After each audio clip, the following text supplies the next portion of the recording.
మీకు ఈ ఆజ్ఞ ఇచ్చిచు మిమ్మల్ని మెచ్చుకొనను. మీరు కూడి వచ్చుట ఎక్కువ కీడుకే కానీ ఎక్కువ మేలు కాదు. మొదటి సంగతి ఏమనగా, మీరు సంఘమందు కూడి ఉన్నప్పుడు మీలో కక్షలు కలవని వినుచున్నాను. కొంత మట్టుకు ఇది నిజమని నమ్ముచున్నాను. మీలో యోగ్యులైన వారు ఎవరో కనబడినట్లు మీలో భిన్నాభిప్రాయములు ఉండక తప్పదు. మీరందరూ కూడి వచ్చుండగా మీరు ప్రభురాత్రి భోజనం చేయుట సాధ్యము కాదు. ఎలా అనగా, మీరు ఆ భోజనం చేయనప్పుడు ఒకరికంటే ఒకడు ముందుగా తన మట్టుకు తాను భోజనం చేయుచున్నాడు. ఇందువల్ల ఒకడు ఆకలి కొనును, మరి ఒకడు మచ్చరవును. ఇదేమి అన్న పానములు పుచ్చుకున్నట్టుకు మీకు ఇండ్లు లేవా?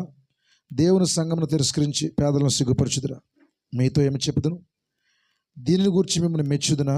మెచ్చను. నేను మీకు ఆజ్ఞాపించిన దాన్ని ప్రభు వల్ల పొంది తిని, ప్రభు అయిన యేసు తాను అప్పగింపబడిన రాత్రి ఒక రొట్టెని ఎత్తుకుని కృతజ్ఞతాస్తుతులు చెల్లించి దానిని విరిచి, ఇది మీ కొరకైన నా శరీరము, నన్ను జ్ఞాపకం చేసుకుంటే దీన్ని చేయడం చెప్పాను. ఆ ప్రకారమే భోజనమైన పిమ్మట ఆయన పాత్రని ఎత్తుకుని, ఈ పాత్ర నా రక్తం వలన క్రొత్త నిబంధన, మీరు దీనిలో త్రాగినప్పుడల్లా నన్ను జ్ఞాపకం చేసుకుంటే దీన్ని చేయడం చెప్పాను. మీరు ఈ రొట్టెని తిని ఈ పాత్రలోనే త్రాగినప్పుడల్లా ప్రభు వచ్చే వరకు ఆయన మరణమును ప్రచురించుదురు. కాబట్టి ఎవడు అయోగ్యముగా ప్రభు యొక్క రొట్టెని తినును లేక ఆయన పాత్రలోనే త్రాగును, వాడు ప్రభు యొక్క శరీరమును గురించి రక్తమును గురించి అపరాధయోగును. కాబట్టి ప్రతి మనుష్యుడు తను తాను పరీక్షించుకుని వెళ్ళను. అలాగూ చేశారు. రొట్టెని తిని ఆ పాత్రలను త్రాగవలను. ప్రభువు శరీరమని వివేచింపగా తిని త్రాగువాడు తనకు శిక్షావిధి కలుగుటగా తిని త్రాగుచున్నాడు. ఇందువల్లనే మీలో అనేకులు బలహీనలు రోగులై ఉన్నారు, చాలామంది నిద్రించున్నారు. అయితే మనమే విమర్శించుకుని ఎడల తీర్పు పొందకపోదము. కొరింథీ పత్రిక మొదటి కొరింథీ 11:17 నుంచి మనం చదువుకున్నాం. అలాగే నిర్గమాకాండం 12వ అధ్యాయం 43-44 వచనాలు చదువుతాం.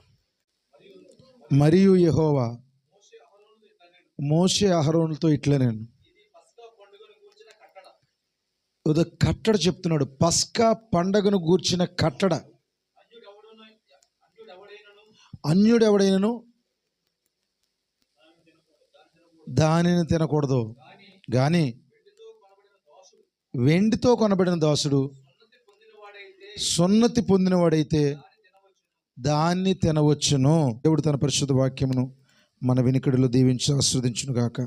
చిన్న ప్రార్థన మనం చేసుకుందాం. మహోన్నతుడైన మా తండ్రి, దేవాది దేవ, మా రక్షకానికి స్తోత్రాలు చెల్లిస్తున్నాను. ఇదిగో దేవ, ఈ రాత్రి మేమందరము ప్రభురాత్రి భోజనపు సహవాసపు ఆరాధనలో మేము కూడి ఉన్నాము. తండ్రి, సాయంకాలం మాతో నువ్వు మాట్లాడావు. ఇదిగో ఈ పూట కూడా మాతో మాట్లాడు దేవా. ఆరాధన ద్వారా నువ్వు మాతో మాట్లాడి మమ్మల్ని బలపరిచావు తండ్రి. ఇదిగో ఇప్పుడు నాయన తప్పక నువ్వు కార్యము జరిగించండి. ఈ కార్యములో నాయన నువ్వు దిగిరండి ప్రభువ. ప్రతి ఒక్కరికి స్పృహ దయచేయండి తండ్రి. తొందరపడి నాయన ఇందులో అనాలోచనగా ఉండకుండా సహాయం చేయండి. నా దోషములు దేవ, ఇక్కడ ఉన్న ప్రతి ఒక్కరి దోషములు ఒప్పుకుంటున్నాము. మా పట్ల కృప చూపించమని, మహిమ ఘనత ప్రభావాలు మీరే పొందుకుంటారని, కార్యం చేస్తున్న బలపరచమని ప్రభు అయిన యేసుక్రీస్తు నామములో ప్రార్థించి అడుగుచున్నాము. ఆమేన్. దయచేసి కూర్చుందాం. అన్యుడు తినకూడని ప్రభురాత్రి భోజనం, లేక అన్యుడు తినకూడని ప్రభు శరీరం. ఈరోజు నా యొక్క వర్తమానముగా ఇది ఉండబోతూ ఉన్నది. మరొకసారి మీకు ప్రత్యేక వందనాలు. సాయంకాలము ఆరాధనలోకి వచ్చి ఆరాధనలో వాక్యమిని మరలా ప్రభురాత్రి భోజనంలోకి వచ్చినందుకు నిజంగా మీకు దేవుడు సహాయం చేయబోతూ ఉన్నాడు. ప్రభురాత్రి భోజనపు విలువ చాలామందికి తెలియదండి. ప్రియ దేవుని బిడ్డ, ఇది దేవునికి నీకు ఒక బంధం. ఒక తల్లికి బిడ్డకి ఒక సరఫరా ఉంటుందండి. తల్లి ఆహారము తింటూ ఉంటే అది బిడ్డకు సరఫరా అవుతూ ఉంటుంది. ఆ బంధం మరి అది కడుపులో తెగిపోవడానికి వీల్లేదు, పేగులు. నిజమేనా? ఎందుకంటే అక్కడి నుంచి ఈ యొక్క కడుపులో ఉన్న బిడ్డకు సరఫరా అవుతుంది అది. కానీ ఇప్పుడు యేసుక్రీస్తుకి మనకి ఆ యొక్క రక్తపు సంబంధం ఉందంటారా? ఆ రక్తపు గీత ఉందా ఆయనకి మనకి? హల్లెలూయా. కనుక ఇది తెంపేసుకునే బంధం కాదు. తీసుకున్నా పర్వాలేదు, తీసుకోకపోయినా పర్వాలేదు, తప్పది. ఒక నెల తీసుకోవచ్చు, ఒక నెల తీసుకోకూడదు. మహా రాంగ్ అండి ఇది. చాలామందికి దీని యొక్క విలువ తెలియదు. నేను వచ్చే వరకు అని చెప్పాడు ఆయన. ఎత్తబడేంత వరకు కూడా, మరలా మనం ఆయనతో పాటు అక్కడ భుజించేంత వరకు కూడా మనం ఖచ్చితంగా ఇది పాటించాలి. ఇది ఆచారం కాదు, ఆజ్ఞ. అందుకే ఓల్డ్ టెస్ట్మెంట్లో ఏం చెప్తున్నాడు? పస్కాను గూర్చిన కట్టడ అన్నాడు. అది కట్టడ అనేది ఖచ్చితంగా ఆచరించాలి. అది ఖచ్చితంగా ఆయన చెప్పినట్టుగా చేయాలి. కనుక ఇది చాలా సంఘాలు అనాలోచనగా తీసుకుంటున్నారు, విశ్వాసులు అనాలోచనగా తీసుకుంటూ ఉంటారు. కనుక ఇది చాలా ప్రజలకి మేలుకరంగా ఉండట్లేదు. చాలామందికి అనేక సంవత్సరాలుగా తీసుకోలేని వాళ్ళు కూడా ఉంటారండి. నెలల తరబడి తీసుకోరు. ఇది అప్ అండ్ డౌన్స్ ఉండకూడదు, ఆరాధనకి అప్ అండ్ డౌన్స్ ఉండకూడదు. చూడండి, ప్రభురాత్రి భోజనము ఆరాధన రోజున ఆరాధన మానేయడం కరెక్ట్ కాదు. అంటే వాళ్ళు ప్రభురాత్రి భోజనానికి రారు, ఆరాధనకే రారు. అంటే నెలకొక్కసారి ఖచ్చితంగా సెలవు. ఇది weekly off, monthly of, yearly ఇన్ని సెలవులు వాడుకోవచ్చు అనేది క్రైస్తవం యొక్క భక్తిలో లేవు. దేవుని పిల్లలారా, ఉన్నాయంటారా? కనుక మంత్లీ మనము ఒక సెలవు తీసుకొచ్చి అంటారా? వీక్లీ ఒక వారం వచ్చి ఒక వారం రాపోవడం అలా ఉండొచ్చా? వర్తమానాన్ని క్రమంగా వినాలి. నేను ఒక మాట చెప్పనివ్వండి, నువ్వు చేస్తున్నటువంటి భక్తి నిన్ను ఎక్కడికి నడిపిస్తుంది అంటే నిన్ను ఒక స్థానంలోకి నడిపిస్తుంది. హల్లెలూయా. నిన్ను ఎక్కడికి నడిపిస్తుంది అయ్యా అంటే 3వ ఈడ్పులోనికి నడిపిస్తుంది. హల్లెలూయా. శక్తి చేత విమోచన అనే వర్తమానంలో ప్రవక్త చెప్తున్నాడు. అతడు ఎంత యథార్థవంతుడైనా కానివ్వండి,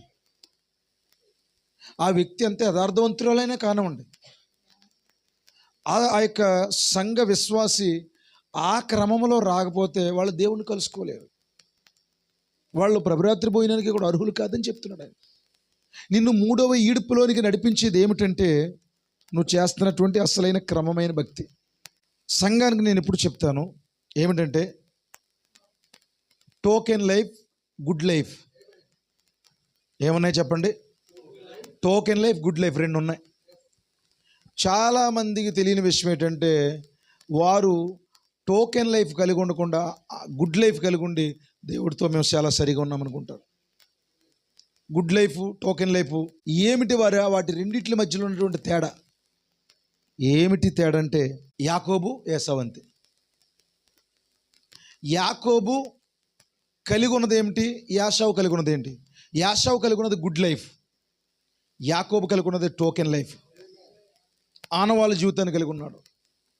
గుడ్ లైఫ్లో అబద్ధం ఆడకపోవడం, ఒకటి తినకపోవడం, మనం తెచ్చుకుని మనం జాగ్రత్త తినడం, తప్పు చేయకపోవడం, సినిమాలు చూడకపోవడం, నోట్లోంచి ఒక చిన్న పలుకుడు మాట కూడా రాకపోవడం, చాలా యథార్థంగా బతుకుతున్నట్టు ఉండడం గుడ్ లైఫ్.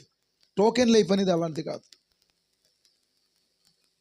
టోకెన్ లైఫ్లో ఈ యొక్క మామూలు మంచితనాలు మాత్రమే ఉండవు. టోకెన్ లైఫ్ కలిగి ఉన్న వాళ్ళు అది వాక్యముతో ముడిపడి ఉంటుంది వారి జీవితం. హల్లెలూయా. సంఘము యొక్క క్రమముతో ముడిపడి ఉంటుంది. వ్యక్తిగత జీవితము చాలా క్లీన్ చిట్గా ఉంటుందండి. అది దాని గురించి నేను సబ్జెక్ట్ మీకు బోధిస్తాను తర్వాత. అయితే ఇప్పుడు సంగమా, అన్యుడు తినకూడని క్రీస్తు శరీరము పస్కా, అన్యుడు తినకూడనటువంటి ఒక ప్రభు యొక్క శరీరము. ప్రియ దేవుని బిడ్డలారా, దేవుడు ఇశ్రాయేలు ప్రజలను ఎన్నుకున్నాడు, దేవుని ప్రజలను ఎన్నుకున్నాడు. వాళ్ళని బబులోనులోంచి బయటికి తీసుకొచ్చాడు. అబ్రహాము ద్వారా బయటికి తీసుకొచ్చి దేవుని ప్రజలను ఎన్నుకుని వారిని ఆశీర్వదించి కనాను ప్రాంతంలో వారిని ఎస్టాబ్లిష్ చేశాడు. మరలా వాళ్ళు 400 సంవత్సరాలు ఐగుప్తు చెరలోకి వెళ్ళిపోయారు. ఏసేపు తర్వాత వాళ్ళు ఐగుప్తు చెరలోకి వెళ్ళిపోయారు. ఆ తర్వాత 400 సంవత్సరాల తర్వాత మోషేను దేవుడు పిలిచి వారిని అందరిని బయటికి తీసుకొస్తున్న క్రమంలో వారికి ఒక కట్టడి ఏర్పాటు చేశాడు, ఒక పండగను ఏర్పాటు చేశాడు. దాన్ని ఏమంటామంటే పస్కా. పస్కా ఆచరించి మోషే పెస్కా పైన చనిపోయాడండి. ఇప్పుడు అది ఆచరిస్తున్నటువంటి ఆ కట్టడి ఎలాగ ఉందంటే, ప్రియ దేవుని బిడ్డలారా, నిర్దోషమైనటువంటి ఏడాది గొర్రె పిల్లను వధించాలి. ఇశ్రాయేల్ యొక్క ఆచారాలన్నీ శరీర సంబంధంగా ఉన్నట్టుంటాయి, కానీ అవి ఆత్మ సంబంధంగా మనం చేయడం కొరకే శరీర సంబంధంగా తాత్కాలికంగా వారికి ఇచ్చాడు. వారికి ఒక గొర్రె పిల్లని ఇచ్చాడు బలిని అర్పించమని. ఎందుకు ఇచ్చాడంటే రాబోయే ఒక గొర్రె పిల్లకి అది సాదృశ్యంగా ఉన్నది. నిజమేనంటారా? రాబోయే ఒక గొర్రె పిల్లకు అది సాదృశ్యంగా ఉంది కనుక అది ఛాయ్ ఇచ్చాడు. నిజత్వం ఏంటి? గొర్రెపిల్ల ప్రభు అయిన యేసుక్రీస్తు. కనుక ఆచరించే విధానం అక్కడ ఛాయల్లో నీడలో ఒకలాగుంటే దాని నిజత్వం ఇప్పుడు అసలు మన జీవితంలో ఉంటా ఉన్నది అనమాట. ప్రియ దేవుని బిడ్డలారా, ఈ రాత్రి నా కొద్ది మాటల్ని నేను చెప్పి నేను ముగిస్తాను. ఇప్పుడు మోషే చాలా చక్కగా చెబుతూ ఉన్నాడు, చాలా ఖండితంగా చెప్తున్నాడు. అందరినీ తీసుకొచ్చి ప్రభురాత్రి భోజనం తీసుకోమంటున్నాడు. ఆ యొక్క గొర్రె పిల్లని భుజించమంటున్నాడు. దాని రక్తాన్ని తీసుకుని ద్వార కమ్ముల యొక్క నిలువు కమ్ములు అడ్డ కమ్ములకి పూయమంటున్నాడు. ఆ యొక్క గొర్రెపిల్ల మాంసాన్ని భుజించమంటున్నాడు. ఎలా భుజించాలో ఆ యొక్క విధానం అంతా అందులో ఛాయల్లో చూపించాడు. అయితే అక్కడ ఒక కండిషన్ ఉందండి. ఏమిటా కండిషను? అన్యుడు తినకూడదు. ఎవరు తినకూడదండి? అన్యుడెవడను దాన్ని తినకూడదు. ఇదే కట్టడ ఆత్మ సంబంధంగా ప్రవక్త మళ్ళీ శక్తి చేత విమోచన అనబడే వర్తమానంలో చెబుతున్నాడండి. వర్తమానం పేరేంటి చెప్పండి? శక్తి చేత విమోచన. ఏమంటాడంటే సంఘమునకు చెందిన వారందరూ, ఆ సంఘ సభ్యులందరూ ప్రభురాత్రి భోజనం తీసుకోవడానికి అర్హులు కాదు. సంఘమునకు చెందిన వారందరూ ప్రభురాత్రి భోజనం తీసుకోవడానికి అర్హులు కారు అన్నాడు ఆయన. ఎందుకంటే మెసేజ్ ముసుకేసుకున్నటువంటి అన్యులు ఎవరైనా సంఘం లోపల ఉంటే వారు తినకూడదు. మనం కొరింథీ పత్రిక కూడా చదువుకున్నాము. కాబట్టి ప్రభు యొక్క శరీరమును ఎవడైతే అయోగ్యంగా తీసుకుంటున్నాడో వాడికి ఏం కలుగుతుందంట? శిక్షావిధి. చాలాసార్లు మీరు రోగులుగా ఉన్నారు, కొంతమంది బలహీనులు అవుతున్నారు, మరికొద్దిమంది అయితే నిద్రిస్తూ ఉన్నారన్నాడు. అన్యుడు ఎవడో దీన్ని తీసుకోకూడదు.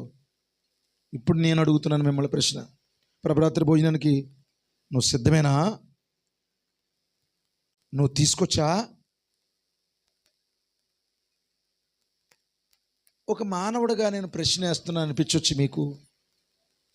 ఈ మానవ శరీరం వెనకాల ఉన్నటువంటి దేవుణ్ణి చూసి మీరు జవాబు చెప్పండి. మానవ శరీరం వెనకాల ఉన్నటువంటి దేవుణ్ణి చూసి సూటిగా సమాధానం చెప్పు. నువ్వు తీసుకొచ్చా? ఇది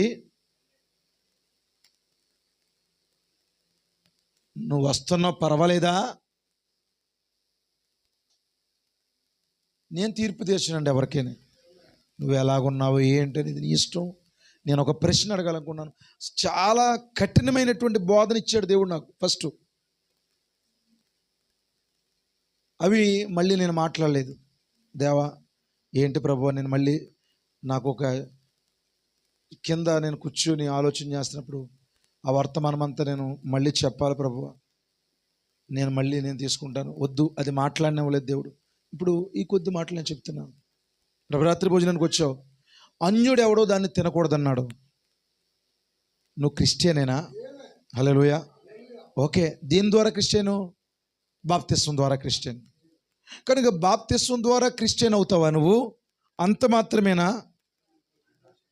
దేవునికి మహిమ కలుగును గాక. రక్తం ద్వారా కూడా కడగబడాలని ఆశ చెప్పాడు. ఓకేనా? అయితే అక్కడతోనే సరిపెట్టుకుంటావా? చెప్పండి. ఇంకా నెక్స్ట్ ప్రాసెస్.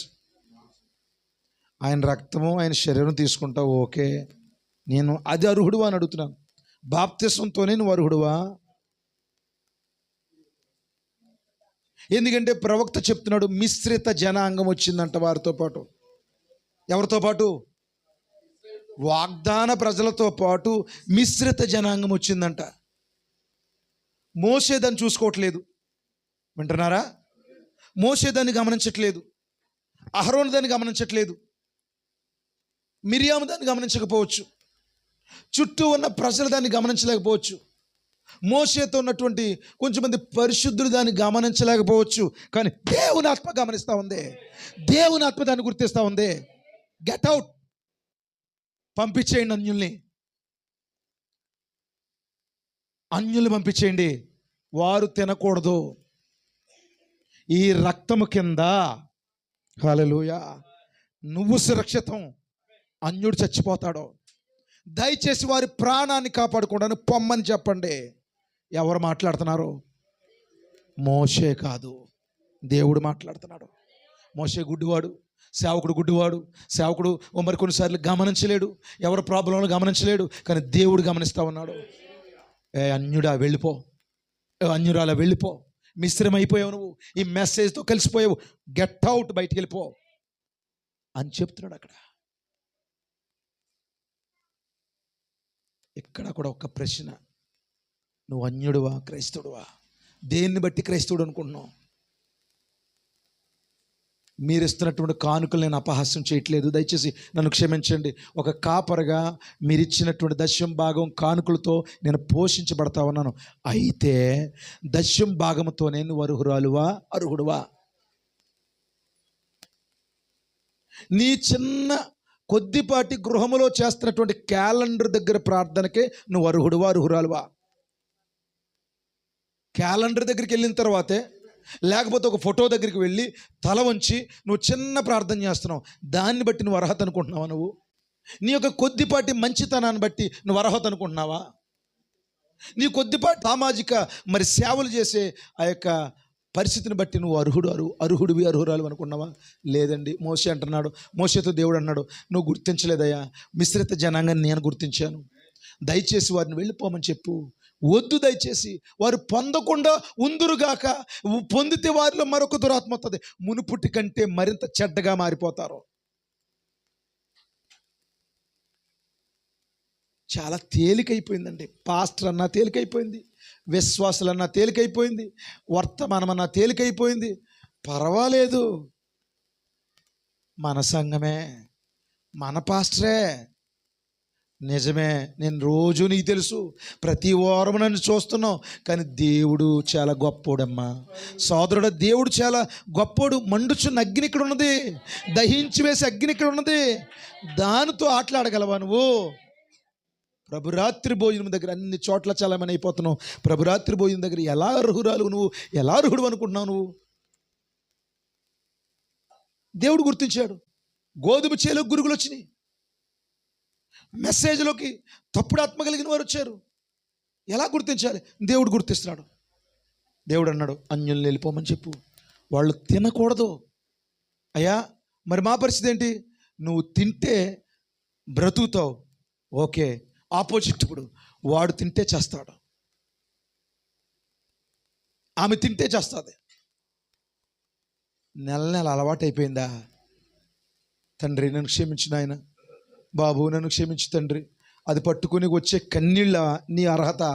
అది పట్టుకొని వస్తున్నావు, పట్టుకుంటున్నప్పుడు వస్తున్నాయి కదా, కొంచెం కొద్ది కన్నీళ్ళు వస్తున్నాయి, కొంచెం దుఃఖం వస్తుంది. అది అలవాటు చేసుకున్న ప్రతి నెల నువ్వు తీసుకుంటున్నప్పుడు అదే నీ అర్హత.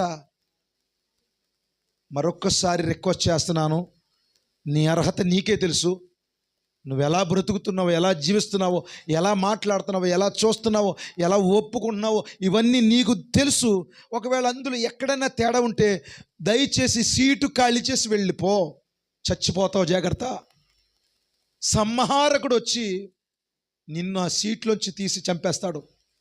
ఎలా చెప్తున్నారు పాస్టర్ గారు మీరు? ఒక వ్యక్తి కిటికీలోంచి వచ్చాడంట, ఎక్కడికే పరలోకం వెళ్ళిపోయాడంట. వచ్చేసాడు విందుకి. ఏంటయ్యా సహోదరుడా, పెండ్లి వస్త్రం లేకుండా ఎలాగొచ్చావు నువ్వు? అప్పుడు మౌనంగా ఉన్నాడంట. నన్ను కాదు పాస్టర్ గారు అంటంట, నాకు వేలు మంది సంఘం వచ్చేస్తున్నారు కాబట్టి బాగా నోటు దురద ఎక్కువైపోయి వెళ్ళిపోమంటలేదు. ఖచ్చితమైన వాళ్ళైనా తయారు చేశాను అనుకోండి, కొద్దిగా ప్రతిఫలం దొరుకుతుంది నాకు. నేను మిమ్మల్ని హిప్నాటిజం చేసి మోసం చేసి పర్వాలేదమ్మా, అందరూ నా సహోదరులు పట్టుకుని ఏడ్చేసి జాగ్రత్తగా కానుకలు తీసుకుంటున్నప్పుడు చాలా ఆనందపడిపోయి, ఎందుకండి శిక్ష పొందుకుంటాను కదా, రాత్రి భోజనం నుంచి నీకు వెళ్ళిపో. అర్హత లేకపోతే, అర్హత ఉంటే కూర్చో. దేవుడు కనుక చూశాడా? నేను అంటాను, నేను మాట్లాడుతున్నాను, చెబుతున్నాను, నీకేమీ చలనం లేదు, నన్ను కాదేమో. ఒకవేళ నాకే అయితే సర్లే, మరి ఏం చేస్తాను? నేను కాని ఇప్పుడు కుర్చీలోంచి లెగిసి వెళ్ళానుకో, ఓహో, అతను ఏదో తప్పు చేశాడేమో, ఆవిడ ఏదో తప్పు చేసింది అనుకుంటారేమో. ఎవరేమనుకున్నా నీకు అనవసరం. నీకు సరి చేసుకోలేని మనసు, వచ్చి నెల దాకా కూడా ఉండలేని మనసు, వచ్చి వారం దాకా కూడా బతకలేని మనసు ఉంటే వెళ్ళి చక్కగా నీ పని నువ్వు చూసుకో. నీకు ఎలా అర్హత ఉందని అడుగుతున్నాను నేను. దేవుడు పట్టేశాడండి. అన్యుడు వస్తున్నాడు అందులోనికి, భలే చేరిపోతున్నాడు. ఇప్పుడు నేను అన్యుల్ని ఎలా గుర్తించగలను? వర్తమానం అన్యులు, వారికి వ్యక్తిగత ప్రార్థన ఉండదు, మాటల వరకే పరిమితం, వ్యక్తిగత ప్రార్థన లేని వర్తమాన పేరు పెట్టుకున్న అన్యులు. వ్యక్తిగత ప్రార్థన లేని వారులారా, ప్రభురాత్రి భోజనం తీసుకుంటే చత్తావు, జాగ్రత్త. ఆత్మ సంబంధంగా చచ్చిపోతావు. ఒకవేళ ఇదే రిపీట్ అవుతూ ఉంటే భౌతికంగా కూడా దేవుడు నిన్ను లేపేస్తాడు. నీకు అవసరం, నీ అవసరం దేవునికి ఉండదు. ఎందుకంటే నువ్వు సరి చేసుకునే మనసు కూడా నీకు లేనప్పుడు, నీకు పశ్చాత్తాపడవని నీకు దేవుడికి తెలిసినప్పుడు నిన్ను ఎక్కువ కాలం ఉంచడు భూమి మీద. దయచేసి నా మాటల్ని కఠినంగా తీసుకుని, ఇది కఠినమైన మాట ఎవడు వినగలడు అన్నట్టుగా తీసుకోకండి. కొంచెం లోపల ఏదైనా దుడుకొచ్చి కంగారు వస్తే జాగ్రత్త, ఇప్పుడే సరి చేసుకో. నేను ఒక మాట అంటాను, నువ్వు అర్హుడు అర్హురాలు కాదని చెప్తాను. ఈ వారం అంతా, ఈ నెలంతా మాట్లాడిన మాటలన్నీ నిజమేనా? అన్యుడివో కాదో చెప్పే. నీ హృదయంలో ఈ ప్రశ్నకి నేను నా కరెక్ట్ కాదని నువ్వు ఒప్పేసుకోగలవు. అది నీకే తెలుసు, నా జీవితం నాకు తెలుసు. నువ్వు మాట్లాడిన మాటలన్నీ 100% నిజమేనా? నువ్వు 100% కరెక్ట్గానే చూసావు ఈ నెలంతాను? నీ చూపులు ఎక్కడ మార్పు లేదా? పరిశుద్ధంగానే ఉన్నాయి నీ చూపులు, పరిశుద్ధంగానే ఉన్నాయి నీ ఆలోచనలు. వర్తమాన అన్యులు ఎవరైనా ఉంటే బయటికి వెళ్ళండి, వర్తమానం పేరు పెట్టుకుని. మోషేతో నడుస్తున్నటువంటి వారు, మోషేతో కూడా బయటికి వెళ్ళిపోవాలనుకున్నవారు నశించిపోతారయ్యా, నశించిపోతారమ్మా. లేదు, నేను ఎక్కడో తెలియక పొరపాటు చేశాను, కానీ నేను ఖచ్చితంగా తిరిగి మరలా బోరుమని రొమ్ము కొట్టుకుని ఏడ్చి నా తప్పును సరిచేసుకునే దాకా, ప్రభువా నన్ను కనికరించేదాకా నేను లేవను. ప్రభువా నాకు మాత్రం నువ్వు కావాలని కోరుకుంటే నీకేదైనా మేలు చేస్తుందేమో. కానీ నేను అడుగుతున్నాను, ఏమిటి నీ మాటల యొక్క గారడి? ఎందుకు అలాగ అబద్ధాలు ఆడుతూ తిరుగుతా ఉన్నావు? నువ్వు ఏమి సాధించావు? 1% అన్న నీ జీవితంలో గట్టెక్కవా? ఏ విషయంలో అన్నా 1% నువ్వు గట్టెక్కగలిగావా? నీ ప్రాబ్లమ్స్ నుంచి నువ్వు విడిపించుకోగలిగావా? అబద్ధాలు ఆడి మరింత కూరుకుపోతున్నావే, మరింత లోతుకు నశించిపోతున్నావే. కొన్నిసార్లు అనుకుంటారు విశ్వాసులు, బ్రదర్స్ కానీ సిస్టర్స్ కానీ, పాస్టర్ గారికి ఏం తెలదు, నాకు అన్నీ తెలిసినా సరే నాకు ఏమీ తెలియనట్టు నీతో మాట్లాడతాను. అది నా గొప్పతనం. నాకు తెలుసు నువ్వేం మాట్లాడతావో, ఎలా ఉంటావో, ఎలా జీవిస్తావో, నువ్వు ఏ ఊరు వాడమైనా ఏ ఊరు దానివైనా నాకు అన్నీ అర్థమవుతూ ఉంటాయి. అయినప్పుడు కూడా నీతో నేను యథార్థంగా చక్కగా ఏమీ లేనట్టు మాట్లాడుతుంటే పాస్టర్ గారికి తెలియదు అనుకుని కళ్ళు మూసుకుని పాలు తాగుతున్న పిల్లిలాగా ఉండకు. నేను అడుగుతున్నాను నిన్ను, నీ మాటల విధానం ఎప్పుడు మార్చుకుంటావు? నీ నోరు ఎప్పుడు శుద్ధి అవుతుంది? కనీసం నీ తండ్రితో, నీ కాపరితో కూడా యథార్థంగా మాట్లాడలేవా? పాస్టర్తో కూడా నిజం చెప్పలేనటువంటి ఒక అన్య విశ్వాసగా ఎందుకు బతుకుతున్నావు నువ్వు? ఏం చేస్తుంది నీకు ఈ వర్తమానం? నీ పక్క సహోదరుడితో ప్రేమగా నువ్వు యథార్థం మాట్లాడలేవు, నీ పక్క సహోదరుడితో యథార్థంగా మాట్లాడలేవు. ఎందుకు వచ్చిన బతుకంటున్నాను ఇది? దీంతో ఏం సాధింతావు? నువ్వు కట్లు కట్టుకుంటున్నావు అంతే, ఆగేలాగా కట్లు కట్టుకున్నావు. తెగిపోతున్నాయి అన్నీ కూడా. ఏమిటి మాటలు, ఏమిటి చూపులు, ఏమిటి నీ భక్తి? ఏం సాధించావు ఇంతకాలం నువ్వు భక్తి చేసి? గంట సేపు ఉండలేవు ప్రార్థనలో. నీ భార్య ప్రార్థించినంతగా నువ్వు ప్రార్థిస్తున్నావు సోదరుడా? నీ భర్త ప్రార్థించినంతగా నువ్వు ప్రార్థిస్తున్నావు సహోదరి? పట్టుమని 10 నిమిషాలు ప్రార్థన లేదు. మరి ఎవరు అన్యులు? నీకు అన్యుల కింద ఎవరు కనపడుతున్నారు? చర్చికి రానోళ్ళ? ఆడు మారడండి. ఎవరు మారరు నన్ను అడుగు, ఎవరు మారరు నేను చెప్తాను. కనుక వీళ్ళెవరితో అందరూ అన్యులు విగ్రహాలు పూజిస్తున్నారు. అయ్యి బాబోయ్, ఈ నెలంతా ఎంత అల్లరి చేసేసారో. వాళ్ళు అదే రుజువుపరుచుకున్నారు మేము ఇదని. నేను వర్తమానం అని చెప్పేసి నువ్వు లోపల అల్లరి చేస్తున్నావు. లోపల డీజే సౌండ్లు ఉన్నాయి నీకు? మరి చెప్పు. లోపల సంఘర్షణ ఉంది నీకు. నీకు తెలుసు యథార్థవంతుడు కాదని, యథార్థవంతురాలు కాదని, నీకు ప్రభురాత్రి పోయిన చావని తెలుసు. అయినా సరే ధైర్యంగా వస్తావు. అది వచ్చింది తప్పు లేనట్టుగా వస్తావు. ఒకవేళ ఒప్పుకుంటే ఎలా ఒప్పుకుంటా తెలుసా? ఏదో చిన్న అంటే నేను చూస్తానేమో, ఆ ఏడుపు నేను చూస్తానేమో, ఆ ప్రార్థన నేను చూస్తానేమో, అదంతా ఏదో చేసేస్తాను నేను చూసేస్తానేమో. నాకు ఎందుకు అవి కాదు. నువ్వు చేసే యథార్థమైన భక్తి కావాలి. ఎన్ని సంవత్సరాలుగా నన్ను వెంబడిస్తున్నావు, ఎన్ని నెలలుగా నన్ను వెంబడిస్తున్నావు ఈ వర్తమానం ద్వారా. ఏమిటిది? విశ్వాసులారా, నా స్నేహితులారా, నా పిల్లలారా, ఒక్కరోజైనా యథార్థంగా బతికి చచ్చిపో. ఎందుకు? ఎవరికై నచ్చని బతుకు, ఎవరికై నచ్చని జీవితం, పరలోకానికి నచ్చని జీవితం ఎందుకు? ఒక్క మాటలో కూడా యథార్థత లేని బతుకెందుకు? ఇది అన్యులంటే. ప్రార్థన లేదు, వ్యక్తిగతం లేదు, సువార్త లేదు, కోటాలు లేవు. ఎంతగా అరుచు గీపెట్టు నువ్వు ఇంటికి పోయావా, నన్ను అన్యుడిగా చూస్తావు అక్కడ. ఇంకంతే. ఇంకా అక్కడ నీకు నాకు సంబంధాలు కట్ అయిపోయినాయి. ఇంకా నువ్వు ఈ మూల నుంచి వచ్చి ఇంకొకరు ఆ మూల నుంచి, ఇంకొకరు ఈ మూల నుంచి రా, ఎక్కడి నుంచి వచ్చినా కొద్ది మంది మాత్రమే ఆ సహవాసం బంధం. మిగతా వారు మళ్ళీ ఆదివారం మొత్తం చూస్తాం అంతే. ఆ రోజు పాస్టర్ గారు ఉంటే ఉన్నట్టు, అయితే పోతే పోయినట్టు. సువార్త, భారము, సేవ, పరిచర్య, ప్రార్థన, మూడో ఈడుపు ఎలా జరుగుతుంది నీకు? మూడో ఈడుపు, ఏడో ముద్ర, పరలోకం, ఇవన్నీ పైన బాప్తిసం పొందేసి ఏదో కొన్ని పనులు చేసి అయిపోయింది నా బతుకు. కనుక నా పిల్లలారా జాగ్రత్తగా గమనించండి. అయితే మరి అవకాశం లేదా? కింద చెప్తున్నాడు చదవండి సార్, కింద చెప్తున్నాడు చదవండి. పరదేశీయు కూలికి వచ్చిన దాసుడు దాన్ని తినకూడదు. పరదేశీ కూలికి వచ్చిన దాసుడు. సంఘానికి కూలికి వచ్చావా? సరదాగా వచ్చావా? పరదేశిగా వచ్చావా? ఈ సంఘం నీది కదా, ఈ కాపరి నీవోడు కదా, సహోదరులందరూ నీవోడు కదా. అందరితో బ్రదర్స్ అందరూ సమాధానంగా ఉంటున్నారా? అందరూ సిస్టర్స్ సమాధానంగా ఉండగలుగుతున్నారా? ఒకరినొకరు మాట్లాడుకుంటున్నారా? కలుసుకుంటున్నారా? ప్రార్థన చేసుకుందాము, మనం ఒక చోట కూడుకుందాము, ఓ దైవజనుడు యొక్క సమక్షంలో మనం ప్రార్థన చేద్దాము అనే సహవాసం ఉందా?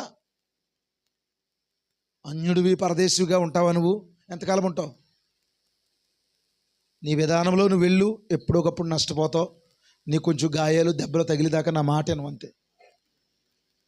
చెప్పింది చెప్పినట్టుగా చేయడం నేర్చుకో. నువ్వు పరలోకం వెళ్తావు, దీవించబడతావు. చక్కగా నిన్ను దేవుడు ఆశీర్వదిస్తాడు కూడా. నిన్ను ఎలా హెచ్చించాలో దేవుడు హెచ్చిస్తాడు. హల్లెలూయా. చదవండి సార్. వాడు దాసుడు ఎవరైతే తినొచ్చంటే వెండితో కొనబడిన వాడు. ఇంకా వింటున్నారా? అది ఇక్కడ ఏమన్నాడంటే వెండితో కొనబడితే తినొచ్చు. వెండి ఏమిటి? విమోచన. ఎవరైతే విమోచించబడ్డారో వాళ్ళు తినొచ్చు. హల్లెలూయా. ఇప్పుడు నేను అడుగుతున్నాను, విమోచించబడ్డావా? ప్రతి విషయం కూడా మరి నువ్వు దేవుని దగ్గర ఒప్పుకున్నావా? విడిచిపెట్టావా? హల్లెలూయా. ఎక్కడ ఒప్పేసుకోవాలి, ఎక్కడ సరి చేసుకోవాలి, సరి చేసుకున్నావా? ఎంత గడ్డిమేట్లాగా తుక్కెట్టుకుని చిన్నప్పుడు అమ్మోళ్ళు పనికెళ్ళి వచ్చేవారు కోతలకి. ఈలోగా పిల్లనే ఏమనివారు? మగోడినైనా ఆడదాన్నైనా అప్పుడు ఏం చేసేవారు? అమ్మలకి సాయం చేయాలి. నిజమా కాదా?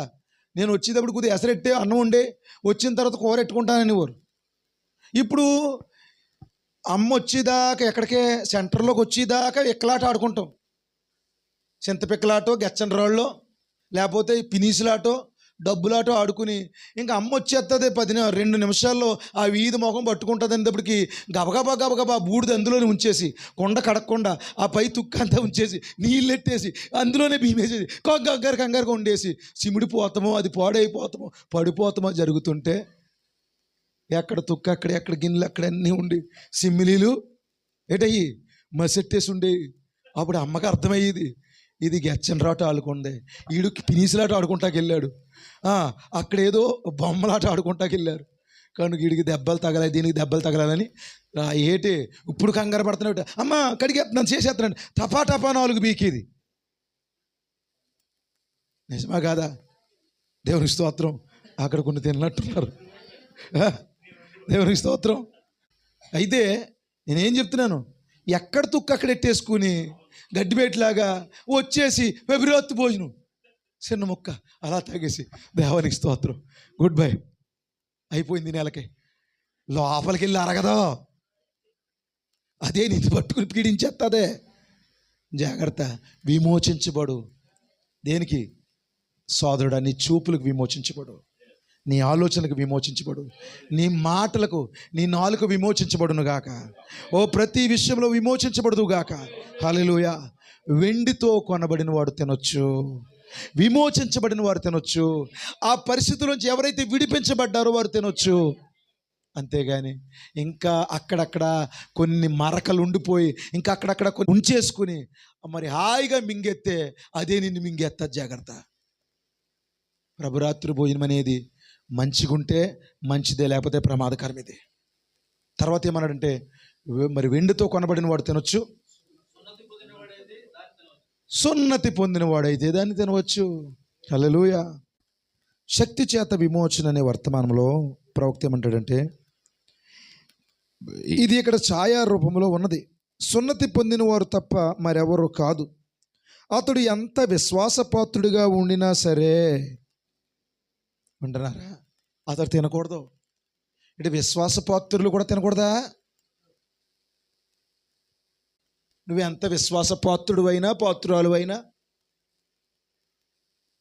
పరిశుద్ధాత్మ పొందకపోతే నీకు అవకాశం లేదు. సున్నతి అనగా పరిశుద్ధాత్మ. వింటున్నారా? సున్నతి అనగా పరిశుద్ధాత్మ. వెండితో కొనబడ్డావా? తిను, అంటే విమోచించబడ్డావా. రెండోది, పరిశుద్ధాత్మ పొందుకున్నావా? తిను నువ్వు. దేవునికి మహిమ కలుగును గాక. ఇంకేంటి? ఎంత విశ్వాసపాత్రుడిగా ఉండినా సరే, అతడు ఎంత ఎక్కువగా యోధా సంఘమునకు సహాయం చేసినా సరే, వింటున్నారు, యోధా సంఘానికి ఎంత సహాయం చేసినా సరే వాళ్ళు సరిగా లేకపోతే పొందకూడదు. ఈ తలుపులు తెలుసా?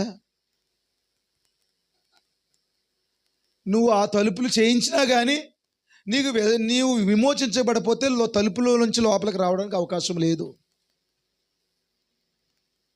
ఆ స్టాండ్ నాదే, ఆ లైట్ నాదే.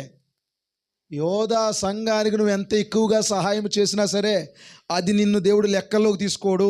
నువ్వు సున్నతి పొందాలి. దేవునికే మహిమ. హల్లెలూయా.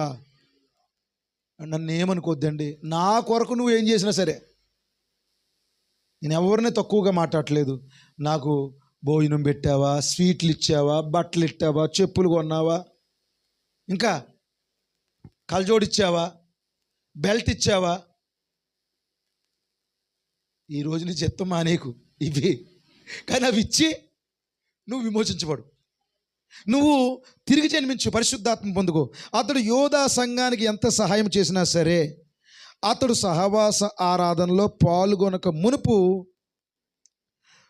ప్రభు రాత్రి భోజనము తినక ముందు అతడు తన ఆచార వ్యవహారాలను విసర్జించిన వాడుగా ఉండవలెను. సున్నతి పొందిన నిజమైన విశ్వాసి అయి ఉండవలెను. ఓ ఈనాడు వరుసలో నుండి ఎంతో దూరముగా పోయాము. నీ ఆచార వ్యవహారాలు, నువ్వు నేర్చుకున్నటువంటి పద్ధతులు, పాత విధానాలు, నీ యొక్క ముక్కు మీద కోపాలు, లేకపోతే ఉట్నే మాట్లాడుతూ భేదాలు, ఒకటి చెప్తే ఇంకోటి అర్థమవుతుంది. అలాంటి పరిస్థితులు, గిల్లు కజ్జాలు, భేదాలు, భార్య భర్తలు గొడవలు, సహోదరుల మధ్యలో అంచనాలు తారాస్థాయికి వెళ్ళిపోవడాలు, ఒకే గ్రామం నుండి మాట్లాడుకోపోవడాలు. మీకు అర్థమైందండి? ఎందుకు మరి? నువ్వు సున్నతి పొందకపోతే కష్టం. పొందొద్దు నువ్వు ప్రభురాత్రి భోజనం. నువ్వు అనుకున్నటువంటి ఆచార వ్యవహారాలను విడిచిపెట్టకపోతే ప్రభురాత్రి భోజనం పొందొద్దు దయచేసి. ఎందుకంటే అన్యుడిగా అయిపోతావు, అన్యురాలు అయిపోతావు. కనుక ఇక్కడ ఎవరైనా అన్యులుంటే వద్దు. లేదు, నేను అన్యుని కాదు, అన్యురాలు కాదు, సరి చేసుకునే మనసు నాకుంది పాస్టర్ గారు. ఇదిగో ఇప్పుడే ఆ వెండి నాకు కావాలి, ఆ సున్నతి నాకు కావాలి, ఆ తిరిగి జన్మించిన అనుభవం నాకు కావాలి. ఎస్, నేనున్నాను పాస్టర్ గారు, నేను సరి చేసుకుంటాను, నేను మరలా తిరిగి మార్పు చెందుతాను అంటావా? ఓ ఖచ్చితంగా నువ్వు పొందొచ్చు. దేవుని కుమారుడు నువ్వు ఖచ్చితంగా పొందొచ్చు. దేవుని కుమార్తెలారా మీరు ఖచ్చితంగా పొందొచ్చు. లేకపోతే ఇది నిన్ను కాల్చివేసేదిగా ఉంటుంది, ఇది నిన్ను నశింపజేసేదిగా ఉంటుంది. ఇదే నీ పాలిట శాపంగా మారిపోతుంది. Be careful about your life. నీ యొక్క జీవితం గురించి చాలా జాగ్రత్త వహించి ఈ యొక్క ప్రభురాత్రి భోజనంలోనికి రా. అన్యుడిగా ఉంటే, అన్యురాలుగా ఉంటే, తగినంత ప్రార్థన లేకపోతే, ఉపవాసం అనేది నువ్వు మర్చిపోతే, ఈ మాట అనొచ్చా, ఆల్ నైట్ నీకు లేకపోతే జాగ్రత్త, నువ్వు ప్రయోజకురాలుగా మారు. దయచేసి రాత్రి మీరు సరి చేసుకుని ఒక్క నిమిషం సమయం ఇస్తాను. మరి ఇప్పుడు 1 గంట 2 గంటల సమయం ఇచ్చి సరి చేసుకుంటారు పాస్టర్ గారు కాదు. ఒక్క జన్మ అనేది ఎంతసేపు జరుగుతుంది? బిడ్డ 9 నెలల కడుపులో ఉంటాడు, కానీ డెలివరీ అయ్యేటప్పుడు ఎంతసేపు పడుతుంది? క్షణాల్లో బయటకు వచ్చేస్తాడు. కనుక తిరిగి జన్మించాలంటే గంటలో, రోజులు కాదండి. మీకు అర్థమైందా? ప్రవక్త అంటాడు, కొత్త జన్మ ఎందుకు లేట్ అవుతుంది అంటాడు. ఎందుకంటే జన్మ లేట్ అవసరం పని లేదు. ఇప్పుడే ఒక్క నిమిషంలో నువ్వు సరి చేసుకో. దేవుని కుమారుడా రా, నీ ఆచార వ్యవహారాలను విడిచిపెట్టు, నువ్వు సున్నతి పొందు. నేను సంఘానికి విధేయుడిగా ఉంటాను, నేను పాస్టర్కి విధేయుడిగా ఉంటాను, నేను పాస్టర్ అమ్మగారికి విధేయురాలుగా ఉంటాను, లేకపోతే సహోదరులతో విధేయురాలుగా ఉంటాను. ఓకే, మంచిది, అవన్నీ నేను కాదంటలేదు. నువ్వు ఎంత విధేయురాలుగా ఉన్నా అన్యుడిగా, లోకస్తుడిగా ఉండొద్దు. నువ్వు సరి చేసుకుని మార్పు చెంది విమోచించబడి తిరిగి జన్మించి సున్నతి పరిశుద్ధాత్మ పొందుకుని అప్పుడు నువ్వు ప్రభురాత్రి భోజనంలో పాల్గో. ఇది నీకు మేలుగా ఉంటుంది. దేవుడు మనల్ని దీవించి ఆశీర్వదించును గాక. హల్లెలూయా. God bless you.